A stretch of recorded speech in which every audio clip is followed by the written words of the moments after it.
का जिक्र करेंगे जहां पर बिजली की सप्लाई आज बाधित रहने वाली है। कोलुआ सिग्नेचर 360 कॉलोनी जहां पर बिजली कटौती होगी। E3, 4, 5 में बिजली की कटौती का असर भी आपको दिखेगा। 3 से 6 घंटे तक बिजली की कटौती की सूचना।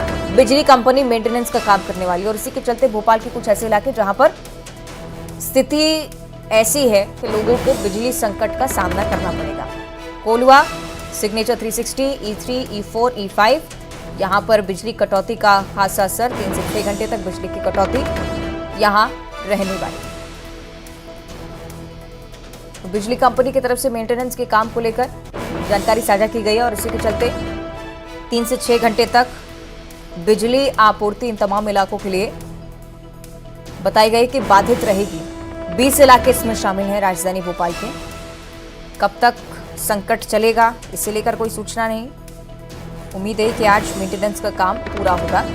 ज्यादा चर्चा के लिए सहयोगी शैलेंद्र का रुख एक बार फिर से कर लेते हैं। शैलेंद्र, 20 इलाकों में कौन कौन से प्रमुख इलाके शामिल हैं ये भी बताइएगा और कब तक मेंटेनेंस पूरा होगा इसे लेकर कोई जानकारी? देखिए, अगर राजधानी की बात करता हूं तो राजधानी में आज 20 ऐसे इलाके हैं जहां पर 3 से 6 घंटे की कटौती रहने वाली। सबसे महत्वपूर्ण अगर इलाका है तो अरेरा कॉलोनी का E3, E4 और E5 है। इसके अलावा सिग्नेचर सिटी और कोलुआ वो इलाके हैं जहां पर जो 3 से 6 घंटे की बिजली कटौती हो सकती है। देखिए, जिस तरीके से विद्युत विभाग का साफ तौर पर यह कहना है कि सर्दियों का समय आ रहा है और ऐसे में जो है वो लोड सेटिंग को लेकर थोड़ी दिक्कतें होती है। यही कारण है कि उसके पहले जो मेंटेनेंस कार्य है वो किए जाने। हालांकि प्री मानसून मेंटेनेंस भी हमने देखा कि राजधानी के अलग अलग इलाकों में लगातार मेंटेनेंस के काम चले थे और एक दिन में लगभग 150 कॉलोनियों की 3 से 6 घंटे तक की बिजली कटौती की गई थी। और ऐसे में अब एक बार फिर मेंटेनेंस के नाम पर विद्युत कटौती का काम आज से शुरू किया गया है और आने वाले समय में भी लगातार ये देखने में आएगा कि अलग अलग इलाकों में लगातार मेंटेनेंस का काम किया जाएगा। देखिए, मेंटेनेंस के पीछे कारण हर 3 महीने में मेंटेनेंस बहुत आवश्यक हो जाता है क्योंकि कई इलाके ऐसे हैं जहां पर जो तार है उसमें कहीं ना कहीं कमजोरी आ जाती है या फिर जो फीडर सेपरेशन का काम है वो बहुत जरूरी हो जाता है। तो तमाम जो छोटी छोटी कमियां हैं उनको दूर करने के लिए विद्युत विभाग के द्वारा समय समय पर ये मेंटेनेंस किया जाता है। उसी कड़ी में आज भी राजधानी के जो 20 कॉलोनियां हैं वहां पर ये मेंटेनेंस का काम किया जाएगा और सुबह यानी 9 बजे से लेकर 3 बजे तक के अलग अलग समय में 3 से 6 घंटे की कटौती रहेगी जिससे राजधानी वासियों को थोड़ी सी परेशानियों का सामना करना पड़ सकता है। ठीक है, बहुत शुक्रिया आपका शैलेंद्र पूरी जानकारी साझा करने के लिए। तो राजधानी के कुछ इलाके जहां पर बिजली कटौती का संकट आपको झेलना आज पड़ेगा। आगे बढ़ते कुछ और खबरों की बात। गुरुवार को मुंबई के छत्रपति शिवाजी महाराज अंतर्राष्ट्रीय हवाई अड्डे के टर्मिनल 2 को बम से उड़ाने की धमकी भरा मेल मिला है। सूत्रों ने बताया कि धमकी भरा ईमेल भेजने वाले ने धमाका टालने के लिए 48 घंटे के अंदर $10 लाख देने की मांग रखी है, वो भी बिटकॉइन में। एक अधिकारी ने बताया कि सहार पुलिस ने इस मामले में एक अज्ञात शख्स के खिलाफ FIR दर्ज की है। ईमेल आईडी का इस्तेमाल कर धमकी भरा मेल भेजा। पुलिस ने अज्ञात शख्स के खिलाफ धमकी देने और फिरौती मांगने के मामले में FIR दर्ज की है। सूत्रों ने यह भी बताया कि ये धमकी भरा ईमेल जिस IP एड्रेस का इस्तेमाल कर भेजा गया है उसका पता भी लगा लिया गया है। पुलिस अब भेजने वाले शख्स की पहचान करने में जुटी हुई है। सहयोगी अमित हमारे साथ जुड़ रहे हैं। अमित, विस्तार से जानकारी, अभी तक क्या कुछ कार्रवाई पुलिस की तरफ से लेकर? देखिए, पुलिस ने ये बताया कि सुबह करीबन 11:06 पर मुंबई इंटरनेशनल एयरपोर्ट लिमिटेड यानी MIL के फीडबैक इनबॉक्स में ये मैसेज भेजा गया था और जो मेल आईडी थी वो थी quaidacastrol@gmail.com। इस ईमेल आईडी से जो है धमकी भरा ईमेल भेजा गया था और इस ईमेल में ये लिखा गया था कि यह आपके एयरपोर्ट के लिए आखिरी चेतावनी है। यदि ऐसा नहीं हुआ तो हम 48 घंटों के अंदर एयरपोर्ट टर्मिनल 2 को बम से उड़ा देंगे। ऐसा न हो इसके लिए हमें बिटकॉइन में $1 मिलियन भेजा जाए और 24 घंटे बाद एक और अलर्ट दिया जाएगा। ये मेल में लिख के आया था। पुलिस ने अज्ञात शख्स के खिलाफ धमकी देने और फिरौती मांगने के मामले में IPC की धारा 385, 5051E के तहत FIR दर्ज किया है। सूत्रों ने बताया कि धमकी भरा ईमेल इस IP एड्रेस का इस्तेमाल कर भेजा गया, उसका पता लगा लिया गया और उस शख्स की पहचान जो है वो खोजी जा रही है। अब सवाल है कि 24 घंटे बाद एक और अल्टीमेटम देने की बात जो है वो की गई है। तो आज सुबह यानी 11 बजे जो है 24 घंटे पूरे होंगे। अब देखना ये होगा कि क्या कुछ मेल आता है और पुलिस इसमें क्या कुछ सावधानी बरती या उस शख्स को गिरफ्तार कर पाती है। ठीक है, बहुत शुक्रिया आपका अमित। और भारत और ऑस्ट्रेलिया के बीच शुरू हुए T20 सीरीज में भारत ने शानदार आगाज कर दिया है। 5 मैचों की सीरीज का पहला मुकाबला विशाखापट्टनम में खेला गया। भोपाल ने आपको बताया कि भारत ने ऑस्ट्रेलिया को 2 विकेट से हरा दिया है। मैच के हीरो कप्तान सूर्यकुमार यादव, बल्ले से तूफानी पारी देखने को मिली है इनके। सूर्या ने 29 गेंदों पर टी20 में अपनी 16वीं 50 जड़ी। इसके बाद मैच में 42 गेंदों पर कुल 80 रनों की पारी खेलकर टीम को मैच में जीत दिलाई है। इस दौरान 4 छक्के, 9 दमदार चौके जड़े। ईशान किशन ने भी शानदार बल्लेबाजी की। 39 गेंदों पर 58 रन बनाकर आउट हुए। आखिर में रिंकू सिंह 14 गेंदों पर नाबाद 22 रन उन्होंने बनाए। आखिरी बॉल पर 1 रन चाहिए था, तब रिंकू ने छक्का जड़ा, मगर नो बॉल होने के कारण छक्का मान्य नहीं हुआ और ऑस्ट्रेलिया टीम ने 3 विकेट गंवाकर 208 रनों का स्कोर बनाया। तो जोश इंग्लिश, जिन्होंने तूफानी अंदाज में बैटिंग करते हुए 47 गेंदों पर शतक जड़ा। भारत और ऑस्ट्रेलिया के बीच दूसरा मुकाबला 26 नवंबर को तिरुवनंतपुरम के ग्रीनफील्ड इंटरनेशनल स्टेडियम में खेला जाएगा।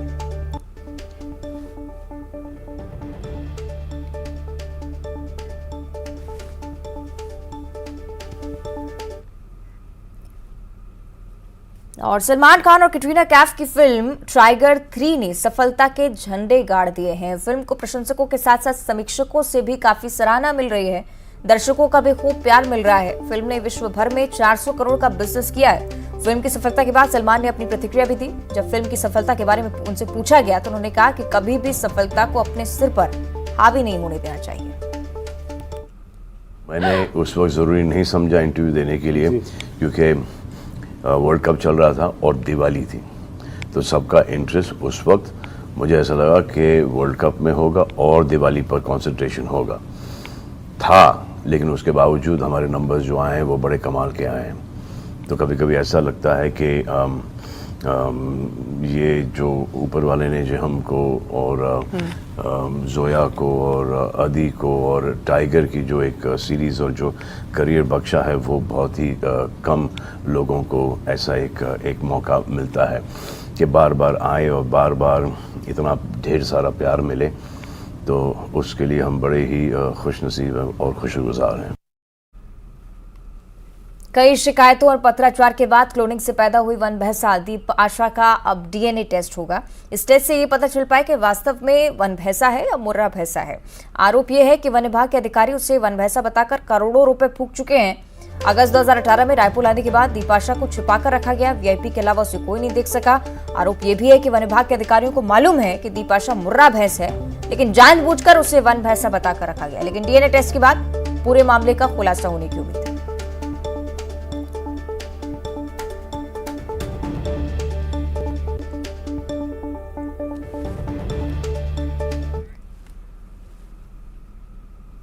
और पिंडरा जिले का जिक्र करेंगे, जहां कोटा में बंदरों की दोस्ती का अनूठा नजारा सामने आया। इसमें एक मृत बंदर के शव को देखने उसकी टोली के सभी बंदर पहुंच गए। तस्वीरें देखिए, कोटा के डाक बंगला चौक स्थित न्यू जय एंटरप्राइजेस, जिसमें एक बंदर की कार की चपेट में आने से मौत हो गई थी। हिंदू संगठन बंदर के शव को दफनाने की तैयारी कर रहा था और उसी दौरान वहां उसकी बंदर सेना पहुंच गई और बंदर को अंतिम विदाई दी गई। बंदरों का अपने साथी बंदर को अंतिम विदाई देने का ये नजारा सोशल मीडिया पर भी लगातार वायरल हो रहा है।